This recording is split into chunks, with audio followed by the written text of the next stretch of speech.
एक सेलिब्रेशन तो बनता है। नव्या खुश थी क्योंकि तय हो चुकी थी उसकी शादी, लेकिन कोई था जो चाहता था उसकी बर्बादी। ड्रिंक में नशे की दवाई मिलाकर किसी ने उसे बेहोश कराया। उसकी आंखें पूरी तरह से बंद हो गई और वो कब सो गई उसे पता ही नहीं चला।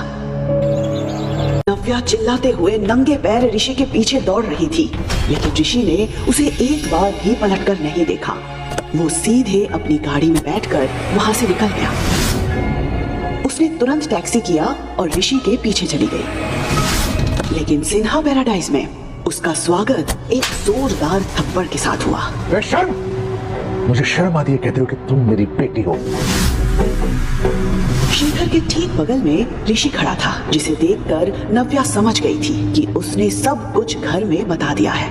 पापा, ये जो कुछ भी हुआ ना, इसमें मेरी कोई भी गलती नहीं है। तुम भी अपनी माँ की तरह ही निकली, शेमलेस।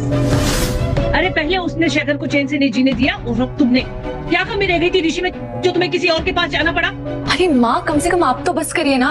पापा की तबीयत खराब हो रही है, इनका ध्यान रखिए। पापा। शिखा नव्या की सौतेली माँ थी और कनिका सौतेली बहन। कनिका, तुम तो मेरा यकीन करो, मुझे सच में कुछ भी याद नहीं है। कनिका, मैं ऋषि, तुम तो मुझसे प्यार करते हो ना? तुम तो मुझ पे ट्रस्ट करो प्लीज। ट्रस्ट? ये शब्द तुम्हारे मुंह से अच्छा नहीं लग रहा। जिस लड़की से मैंने प्यार किया था वो तो रातों किसी और की हो गई थी। नहीं ऋषि, प्लीज ट्रस्ट मी। पापा, तुम्हें जो ठीक लगता था तुमने किया, अब मैं वो करूंगा जो मुझे ठीक लगता है। नव्या के साथ बाकी घरवाले भी ऋषि शेखावत का इशारा समझ गए थे। ऋषि ने तुरंत अपनी उंगली से एंगेजमेंट रिंग उतारी और वहीं सबके सामने जमीन पर फेंक दी। ये रिश्ता मैं अभी के अभी खत्म करता हूँ। I am breaking up with you. आज के बाद अपनी ये मनुष्य शक्ल मुझे मत दिखाना।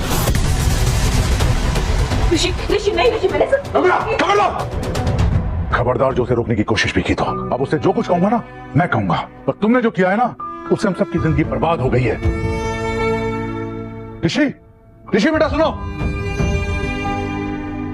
प्लीज मेरा यकीन करो। मुझे कुछ ध्यान नहीं आ रहा है। मैं सच में, मुझे लगा कि मैं ऋषि के साथ थी। प्लीज मेरा यकीन करो प्लीज।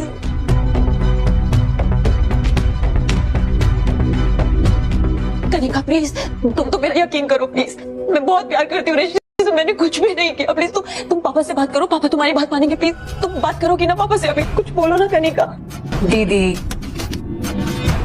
मैं क्या समझाऊं दीदी, क्योंकि मुझे पता है कि आपने कुछ भी नहीं किया, क्योंकि जो कुछ भी किया वो तो मैंने किया।